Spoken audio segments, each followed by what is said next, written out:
रंजीत सैनी धड़ल्ले के साथ धर्मशाला की आड़ में कर रहा है गांजे का कारोबार। उत्तर प्रदेश जनपद मुरादाबाद में नशे का कारोबार रुकने का नाम नहीं ले रहा है। एक और मामला सामने आया है डबल फाटक थाना कड़घर क्षेत्र से। रंजीत सैनी, जो कि अपनी मां के साथ धर्मशाला की आड़ में कर रहा है गांजे का कारोबार और नशे के कारोबार को बढ़ावा दे रहा है, जिससे युवा पीढ़ी पूरी तरह से बर्बाद हो रही है। रंजीत सैनी का ये नशे का कारोबार काफी समय से चल रहा है, जिसकी शिकायत प्रांशु जोशी जी द्वारा कई बार पोर्टल पर भी की गई है, लेकिन अभी तक इसके नशे के कारोबार को बंद नहीं किया गया। इसका मतलब जो भी शिकायत की जाती है, उस शिकायत को ये अपने पैसे के दम पर खत्म करवा देता है। तो वहीं एक सवाल ये भी उठता है कि धर्मशाला की आड़ में इतना धड़ल्ले से गांजा बेचना, नशे का कारोबार करना, ये किसी न किसी के संरक्षक में चल रहा है। तो वहीं इसी पर प्रांशु जोशी जी ने कहा कि हमारे माननीय मुख्यमंत्री जी के आदेशों के अनुसार भारत नशा मुक्त होना चाहिए, लेकिन कुछ लोग हैं जो गांजा और स्मोक का कारोबार करते हैं, जिसके लिए मैंने आंदोलन छेड़ा हुआ है और कई बार इनको चेतावनी भी दी है और एप्लीकेशन भी दी है, लेकिन उसके बावजूद भी इनका ये कारोबार बंद नहीं हो रहा है और उल्टा ये हमें ही अपने गुर्गों द्वारा जान से मारने की धमकी दिलवा रही हैं। प्रांशु जोशी जी ने कहा कि रंजीत सैनी नाम का व्यक्ति गांजे का कारोबार धड़ल्ले के साथ कर रहा है। पहले ये खोखे में कर रहा था, लेकिन पुलिस प्रशासन ने उसे बंद करवा दिया और अब ये धर्मशाला की आड़ में अपनी मां के साथ गांजे का कारोबार कर रहा है। ये कारोबार किसी न किसी के संरक्षक में हो रहा है और एक बार युवा पीढ़ी नशे की लत में लग जाती है तो उसके बाद वे नशे के लिए और भी अपराध करने के लिए तैयार हो जाते हैं, जिससे और भी अपराधों को बढ़ावा मिलता है। हिंदू समाज पार्टी युवा मोर्चा को चाहे सड़कों पर उतरना पड़े, लेकिन इस कारोबार को बंद करवा कर ही रहेंगे। प्रांशु जोशी जी ने कहा कि हमने इसमें माननीय मुख्यमंत्री जी को पोर्टल भी किया है, अब देखना ये होगा कि इसमें क्या कार्रवाई होती है। मुरादाबाद से परवेज अंसारी की रिपोर्ट।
जी प्रांशु जोशी जी, आप प्रेस का करिए, आप क्यों करिए, क्या वजह है? देखिए, हमारा सीधा सिद्धांत है कि नशा मुक्त भारत हमारे माननीय प्रधानमंत्री, माननीय मुख्यमंत्री जी के आदेश हैं कि नशा मुक्त होना चाहिए भारत से। तो कुछ लोग गांजे और स्मैक का काम करते हैं, उस कारोबार के लिए मैंने मना किया है और उसके लिए आंदोलन छेड़ा हुआ है। कई ऐसे गलत काम जो युवा पीढ़ियों को बर्बाद कर रहे हैं, जैसे कि गांजा, स्मैक, सट्टा, ये सब चीज़ें, तो उनके लिए हमने कारोबार बंद करवाने के लिए कहा है।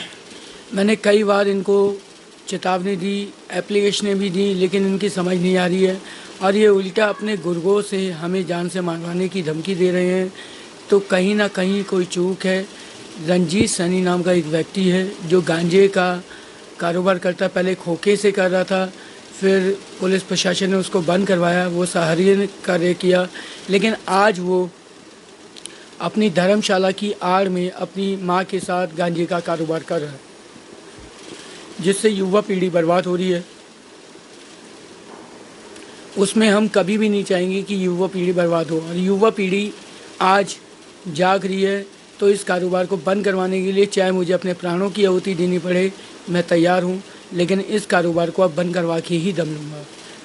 अच्छा सर, नशा का कारोबार के साथ बता रहा हूँ, क्या नाम बताया आपने? रंजीत सैनी। रंजीत धड़ाके के साथ गांजा का कारोबार कर रहा है, नशा का कारोबार कर रहा है।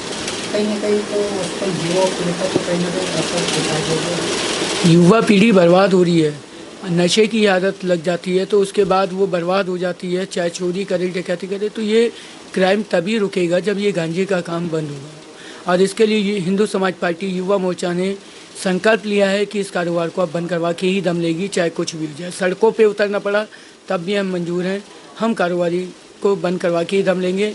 आज हमने माननीय मुख्यमंत्री जी को पोर्टल भी किया है, और उसके बाद देखते हैं पुलिस क्या कार्रवाई करती है।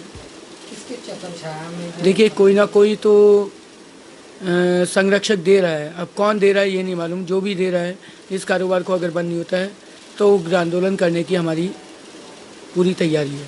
इससे पहले भी आप पोर्टल पहले भी मैं दे चुका हूँ, लेकिन आज फिर मैंने माननीय मुख्यमंत्री जी को पोर्टल किया है। तो कहीं ना कहीं ऐसा तो नहीं है किसी राजनीति? देखिए, हो सकता है कोई दबाव हो सकता है, लेकिन हमारे माननीय मुख्यमंत्री जी, हमें मालूम है, पूरा विश्वास है, पूर्ण रूप से विश्वास है कि इस कारोबार को बंद करवाने में हमारा साथ देंगे, और उनके हम नक्शे कदम पे चल रहे हैं। हम इस कारोबार कर रहा, कौन से इलाके में कर रहा, कौन सा थाना लगता है? देखिए, थाना कटघर लगता है, 10 चौकी लगती है, और धर्मशाला है, उसमें आड़ में कर रहा है वो, और इस कारोबार को बंद करवाएंगे। जय श्री राम, वंदे मातरम। पहले तो नाम बताइए सर आपका। मेरा नाम महेश है। जी, आप युवा हैं, किस नज़रिए से आप देख रहे हैं कि नशा का कारोबार जैसे क्रांति के एक अभियान छेड़ रहा है, और नशा का कारोबार फिर भी चाहे छेड़ने के बाद भी तक अब शुरू हुआ है, किस नज़रिए से देख रहे हैं, क्या? हम कहना चाह रहे हैं कि सर,